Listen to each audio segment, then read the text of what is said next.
Slimehouse TV, myself Theo Kane, welcome back to Toy Talk Tuesday, and hold tight, the Slime Alliance, if you're watching this a little bit more in advance, I've got a tier on my Patreon called the Slime Alliance that allows you to watch videos a little bit early. I'll talk about it at the end of the show. But in today's episode, we're going to talk about toys. It's Toy Talk Tuesday, and we're going to cover a topic that's been sent in by one of our viewers. This one was sent in by Beastie Toys on Instagram, and he said, what are your views on Grails?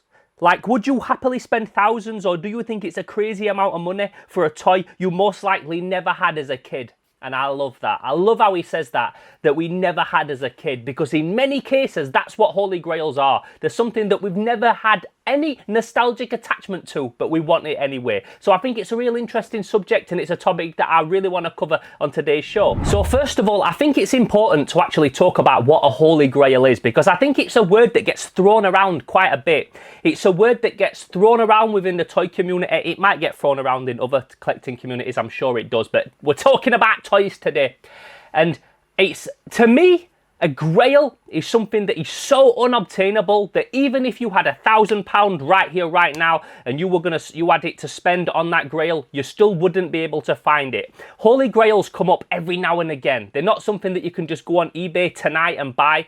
That is not a Grail to me. I see some people and they'll go like, oh, the new Masters of the Universe Origins Scareglow, that's on my Grail list. I'm like, brother, that ain't no Grail. There's no Grail that you can just go online and buy at any point and spend £100, £200 and then you've got it. That's not a Grail. I understand what you mean. It's something that you want, but it ain't a fucking Grail. So I think there's a big difference between a Grail and something that you really want, and something that's like pretty hard to get, or something that doesn't come up every week. But like I said, that word Grail does get thrown around quite a lot. So to me, a Grail, and I talk about this all the time, people's probably going to be sick of me banging on about it, but when I found the Great Garloo in Mandarake in Shibuya in Tokyo, that to me was a Grail, because that to me was something that I've always wanted. I have no nostalgic attachment to it, we'll talk about that later, but that's something that I really wanted, and I knew that if I didn't buy it there and then, it would probably be 10, 15, 20 years before I got the opportunity to buy another one. I was recently at the Leicester Vintage Old and New Toy Shop in Leicester. You know about that shop. I've done a toy hunting video there. It's probably going to be out by the time that this is out to the public, not the Slime Alliance, but to the public. And I was talking to Joe there, and I was talking about the Great Garloo, and he says, I've never seen one. This is a guy that's been in the toy dealing and collecting business for 30 odd years, and he's never seen one. That is a Grail. That is something that you don't see very often. These come up every 10, every 20 years, and to me that's a Grail. When you see that, those are the things that you have to jump on or have to walk away from, but you have to make that decision there and then, knowing that I'm probably never going to see one of those again. To me, that's a Grail. Now, I've got an extensive Grail list, and I've also got an extensive list of things that I want, but they're not Grails. But if we're talking about Grails, like, I would love a Big Lou by Marks. I would love one. I've never seen one for sale in this country. I've never seen one for sale, but I would love one. That to me is a Grail. That's just an example. But sometimes we come across things that we really want and they're not Grails. So for the sake of this video, and for the sake of my little petty opinion on what a Grail is and what a Grail isn't, let's just talk about toys that we want, toys that we really want, whether they're a Grail or not, something that we really want, and how much would we spend on one, and when is our cut-off point? And like I said, I want to know your opinions in this video, but when is the cut-off point when you're like, do you know what, now that's too much to pay for one single item? We talked about when to walk away from a big toy haul that you're going to buy to sell a bit and keep a bit and stuff like that. That's not what we're on about today. I'm on about one single item. Like, what is the most you would pay for one single item? I also think this word gets thrown around a lot in the same way that haul gets thrown around, especially on like Facebook groups and things like that. People go to the car boot and they'll be like, today's haul, and it's like 4 little busted up Ghostbusters figures. I'm like, that's not a haul. A haul to me is like several boxes, something you've got to haul around. You've got to haul that shit in the car and haul it back into your house, into your toy room. That's a haul. To me, a haul is at least a couple of boxes. It's not 4 little beat up Ninja Turtles figures. But again, I'm getting off a tangent. Today we're talking about Grails and how much we're going to spend on them. And what's funny is that when this video was suggested by Beastie Toys, it's also kind of coincided with another topic that I wanted to talk about. So I'm just going to fuse the two together in this video. And that is like, how much do I like to spend on something? And how do I justify spending more money on one thing than I do on another? And to me, it's not always down to its rarity. To me, personally, if we're talking about like how much will I spend on something, it has to be something big. So yeah, the Great Garloo, when I saw that, shit's this fucking big. To me, that's a few £100 worth of plastic right there. I wouldn't pay a few £100 for something small. But when it comes to something big, I don't mind spending a bit of money on it. Like when I went to ToyCon the other day, I bought the big sun gut shark. That was a fair price. You would probably think that's a fair price if you're like not in the toy world. But for me, I'm like, do you know what? It's a nice big size. It's a nice big thing. I'm getting a lot of bang for my buck. I don't mind paying it. Same with the Metlar that I bought from the Leicester Vintage Toy Shop. I bought that, like I said, you won't have seen this video yet if you're watching this as part of the Slime Alliance, because I'm probably going to drop it like this Friday or the Friday after. But I bought a Metlar from Inhumanoids. It's a big figure. I didn't mind paying a bit of a price for it because it's a nice big thing. You're getting a lot of bang for your buck. You're getting a lot of meat on the bone when you buy something that big. So to me personally, it always comes down to like the size of it. I don't mind spending a bit of money if it's something that's big. I won't be spending hundreds of pounds on something tiny. That's not me. My Holy Grails don't come in small form. But I think it's a really interesting concept because we all have like our cut-off point of how much we'll spend on something that we really want. Now, like I said, it always comes down to me with how rare it is. When am I going to see another one of these? It's even though I just said it comes down to how big it is, that's one of the factors. But then it also comes down to like, when am I going to see another one? So let's say, for example, I'd just done a big job. I'd done a big drawing job. I'd sold a load of toys and I had £1,000. Let's say in theory, I've got £1,000 and I'm going to spend it on toys. Now, if I see a big loo at a toy fair, which I don't think I ever will here in England, but let's say I see a big loo from Marks and it's £1,000. That would be the time when I would think, okay, I've got £1,000 that I wouldn't normally have. It's to spend on toys. This is something that you never see. It's super fucking rare. If I don't buy it here and now, I'm probably never going to see it again. At the same time, I'm spending £1,000 on a toy. All the other stuff that I could buy with that money.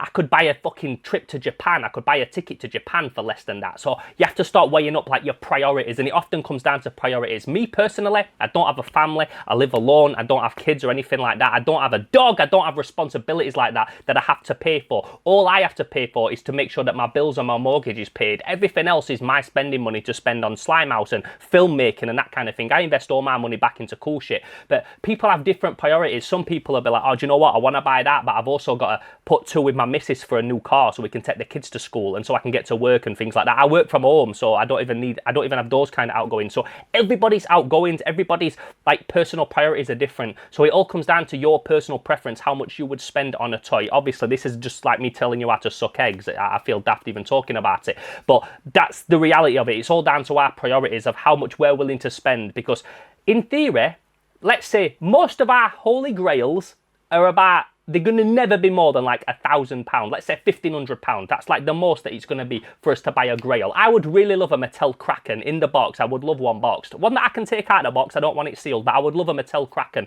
To get a Mattel Kraken, you're looking loose anywhere between like £400, £500 and then like £1,000 boxed. So in theory, I could sell some stuff and save up some money and go on eBay tonight and find one and keep searching for like the next 6 months and then buy one and have one. But then at the same time, I'm like, do I really want to spend £1,000 on a fucking toy? I think it's awesome. I've got no nostalgic attachment to it, that particular toy. I have to the movie and to the concept and the IP, but not that exact toy. In theory, like, would I spend that even if I had £1,000? And the answer is no, I don't think I would. Like, I would have to be like in that moment at the toy fair, seeing it there and then, having a load of cash and then thinking, when am I going to see one again in person like this?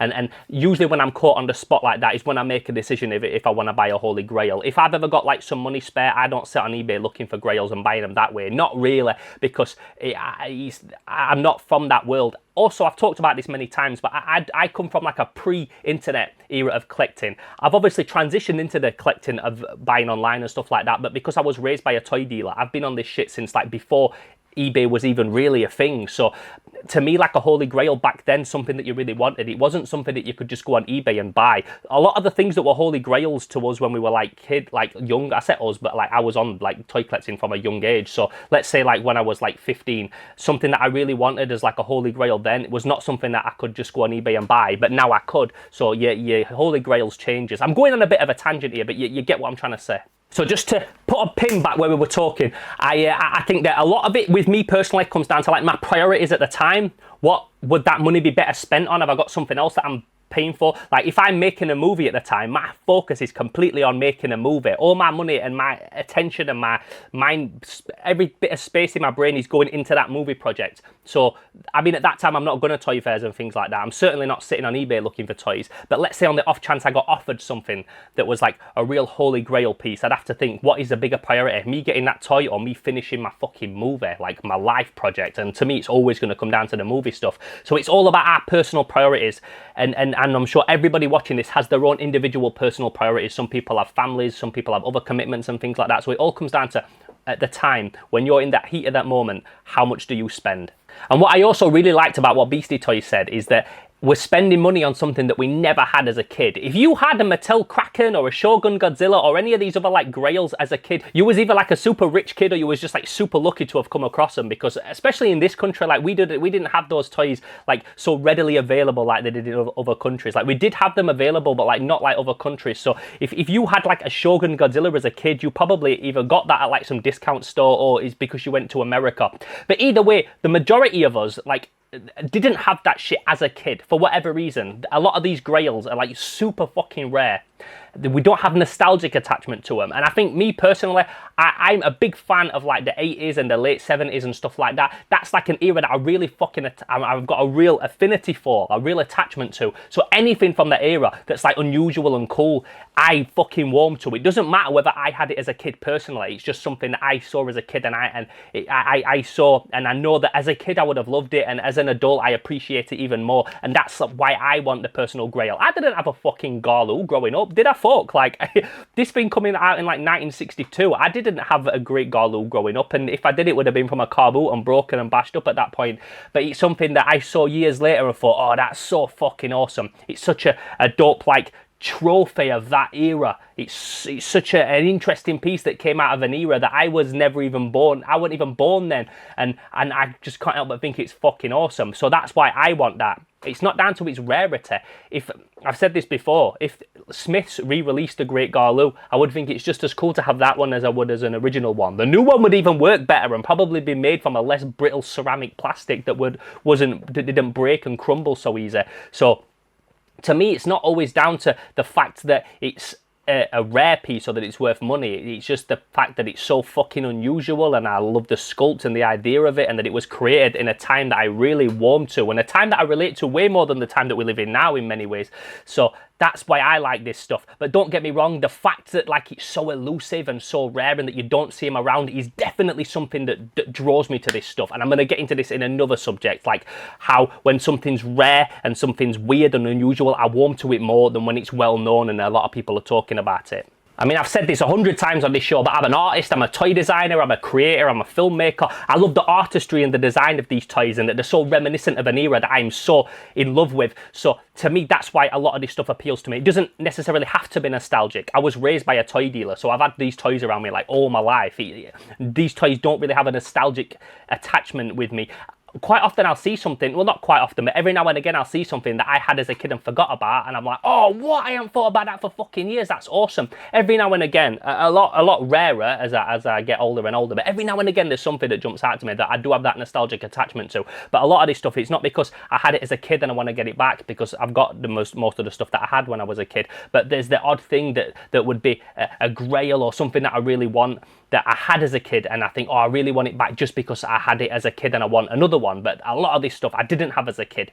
And I like I said, how he said, Beastie Toys, in that comment, that a lot of this stuff that we seek out and is so sought after, that we want to spend a lot of money for, is not stuff that we have any nostalgic attachment to. So I would be really interested to know, like, from other people, like what their opinion is on that particular subject of this video. Like, why do you want that Grail if you never had it as a kid? If you're coming at this from a nostalgic point of view, are you like me? Is it the artistry of it? Is it because it's reminiscent of an era that you can relate to more than the era that you're in now? Are you just a fan of the style of that particular era, and that's why you want that real unusual piece from that era that you never necessarily had as a kid, but you just want it anyway because it's fucking awesome? So I'd be really interested to find out from people that watch this show, the Toy Talk Tuesday viewers, the Slime House viewers, your opinions on today's subject. I don't know, I went off on a bit of a tangent, but we always do while you're on Toy Talk Tuesday. We should call it Toy Talk Tangent Tuesday, because that's always what I end up going off on. So like I said, let me know in the comments below your opinions on today's subject. And like I said, I like to shout people out when they've given me a cool subject to talk about on Toy Talk Tuesday, a cool topic. So let me know below if there's any topics that you want to see me cover in future. Try and think of something cool that we've not covered before. A lot of people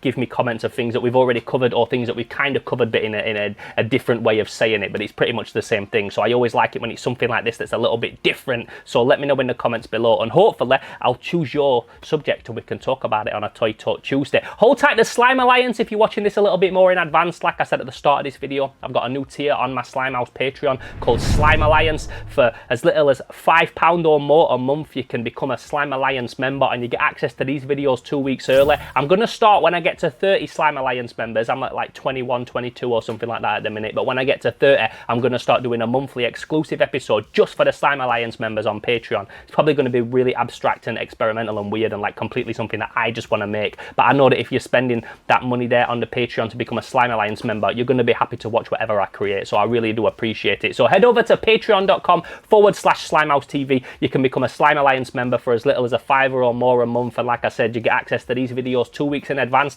I've also started dropping some exclusive stuff on there, like extended versions of the episodes that I drop, but like I said, when I get to 30 Slime Alliance members, I'm going to drop like actual exclusive episodes just on the Patreon. Also, if you don't want to spend £5 or more a month because you're saving up for that holy grail, you can also, for as little as $1 a month or more, become one of the Slime Renegades. And the Slime Renegades, you don't get access to anything, but you just show support to the channel, and it helps me make this channel grow and helps me make it bigger and better than ever. And if you don't want to comment down below and you want to hit me up on Instagram privately, you can also get at me over on Instagram at Theo_Kane_Slimehouse. I drop a lot of exclusive pictures on there that don't go on the YouTube and things like that, and a lot of channel updates and things. So if you want to follow me on Instagram, you can also follow me on there. I'm very active on my social media. In the meantime, thank you so much for checking out today's episode. I'm Theo Kane. This is Toy Talk Tuesday, and like I said, let me know your thoughts on today's subject in the comments below. Until next week, I will catch you then. I'm gone.